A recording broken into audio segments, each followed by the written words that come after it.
जय माता दी। स्वागत है आपका पौराणिक कथा धारा में। पिछली कथा में आपने सुना था सत्य के प्रत्येक वचन के पालन के लिए सब कुछ त्याग देने वाले महान राजा हरिश्चंद्र की अद्भुत गाथा। एक ऐसी गाथा जिसमें हमें सिखाया है कि सत्य कभी नहीं डगमगा सकता, भले ही संसार हिल जाए। आज हम आगे बढ़ते हैं सूर्यवंश की उसी महान परंपरा की एक और दिव्य कथा की ओर। एक ऐसी कथा जिसमें है अहंकार का विनाश, तप की शक्ति, योग की महिमा और वह अद्भुत क्षण जब गंगा स्वयं स्वर्ग से पृथ्वी पर उतरती हैं। तो आइए आरंभ करते हैं गंगा अवतरण, राजा सगर, कपिल मुनि, भागीरथी और भीष्म पितामह से जुड़ी यह दिव्य कथा। भारत के प्राचीन इतिहास में सूर्यवंश अपनी वीरता, धर्मनिष्ठा और विशाल परंपरा के लिए जाना जाता है। इसी महान वंश में जन्म लेते हैं अत्यंत पराक्रमी और धर्मप्रिय राजा सगर। राजा सगर की दो रानियां थीं, केसकी और सुमति। केसनी से एक पुत्र असामंजस हुआ और सुमति के गर्भ से उत्पन्न हुए 8000 पुत्र। यह पुत्र संसार में अपनी शक्ति और सामर्थ्य के लिए प्रसिद्ध थे, परंतु साथ ही उनके भीतर धीरे धीरे अहंकार भी बढ़ने लगा था। जब राजा सगर ने निर्णय लिया कि वे अपनी समर्थ पृथ्वी पर धर्म और न्याय की स्थापना के लिए अश्वमेध यज्ञ करेंगे, तो यह बात इंद्र को खटक गई। अश्वमेध यज्ञ का अर्थ था यदि घोड़ा पूरे पृथ्वी पर स्वतंत्र घूम जाए तो सगर पृथ्वी की एक छत्र सम्राट बन जाते। इंद्र को अपने सिंहासन पर संकट दिखा। उन्हें भय हुआ कि सगर अपनी शक्ति से स्वर्ग पर भी अधिकार ना कर ले। इसलिए इंद्र ने छल से यज्ञ का घोड़ा चुरा लिया और उसे लेकर चले गए कपिल मुनि के आश्रम में। जब घोड़ा गायब हुआ, सगर के 60,000 पुत्र उस घोड़े की खोज में निकल पड़े। उन्होंने पर्वत काटे, घाटियां खोदी, धरती को चीरते हुए समुद्र तक जा पहुँचे। उसकी शक्ति इतनी विशाल थी जिससे भी अधिक विशाल था उसका अहंकार। अंततः वह पहुंच गए कपिल मुनि के आश्रम पर, जहां यज्ञ का अश्व शांत खड़ा था। पर उन्होंने यह विचार भी ना किया कि कपिल जैसे महायोगी घोड़े का क्या करेंगे। उन्होंने क्रोध में चिल्लाना शुरू कर दिया, यही है चोर, इसी ने हमारा घोड़ा चुराया है। और वह कपिल मुनि को आगे पकड़ने के लिए बढ़े। कपिल मुनि उस समय गहरे ध्यान में थे। जब उन्होंने आंखें खोली तो उनकी तेजस्वी दृष्टि की अग्नि सगर के 60,000 पुत्रों को सहन नहीं हुई। क्षण भर में सगर के सभी पुत्र भस्म हो गए। यह दंड कपिल मुनि का क्रोध नहीं बल्कि उनके तप तेज का परिणाम था। अहंकार के सामने ज्ञान की अग्नि हमेशा विजय पाती है। राजा सगर जब आश्रम पहुँचे उन्हें अपने पुत्रों की मृत्यु का गहरा दुख हुआ। कपिल मुनि ने कहा, हे सगर, मैं निर्दोष हूँ।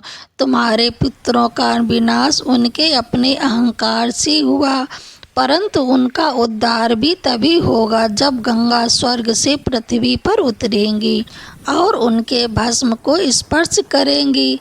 यही से शुरू होती है सगर वंश की महानतम तपस्या की यात्रा। सगर के पौत्र अंशुमान घोड़े को वापस लेकर आए और यज्ञ पूरा किया, पर वे गंगा को पृथ्वी पर लाने की शक्ति नहीं जुटा पाए। अंशुमान के बाद उनके पुत्र दिलीप ने भी प्रयास किया, परंतु सफल न हो सके। अब यह भारी दायित्व आने वाला था।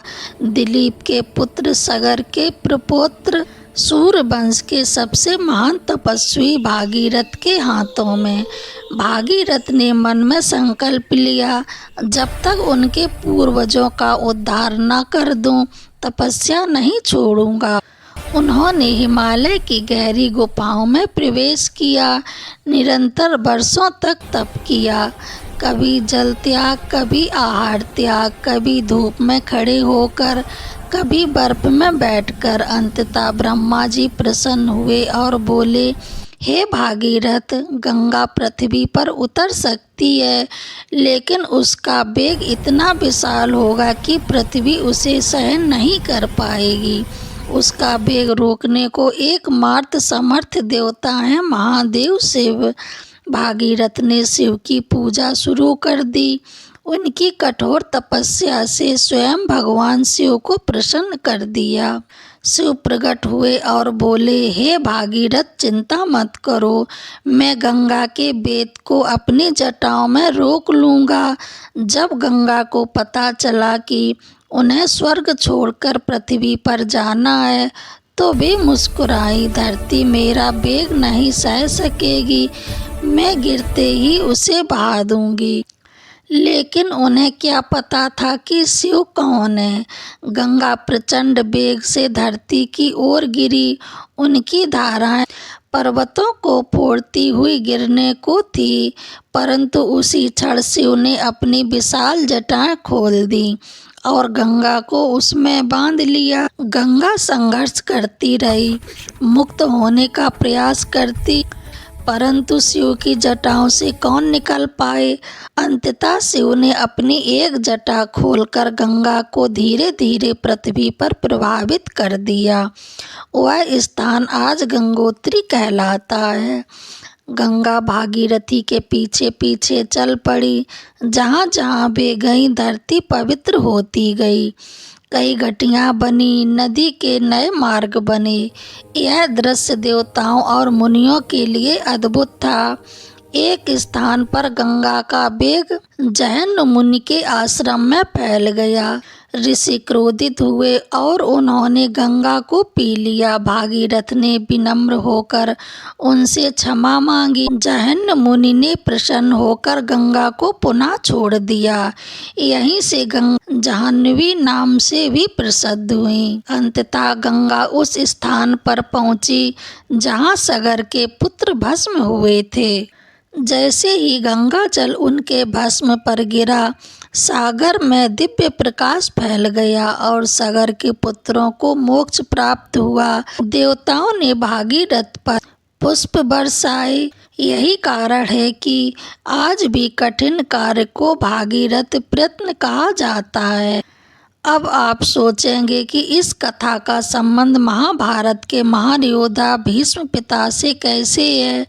सुनिए, गंगा पृथ्वी पर अवतरित हुई भागीरथ की तपस्या के कारण। उसी गंगा ने कुरु वंश के राजा शांतनु से विवाह किया और जन्म लिया। देवव्रत, जो आगे चलकर भीष्म पितामह कहलाए। इस प्रकार भागीरथ द्वारा पृथ्वी पर लाई गई गंगा महाभारत के महानतम पात्र भीष्म की माता बनी। गंगा दो युगों को जोड़ने वाली दिव्य सेतु बन गई और इस प्रकार मित्रों, भागीरथ की अखंड तपस्या, कपिल मुनि के सत्य ज्ञान और महादेव शिव की कृपा से गंगा स्वर्ग से पृथ्वी पर उतरी और सगर के पुत्रों को सदैव के लिए मुक्ति कर गई।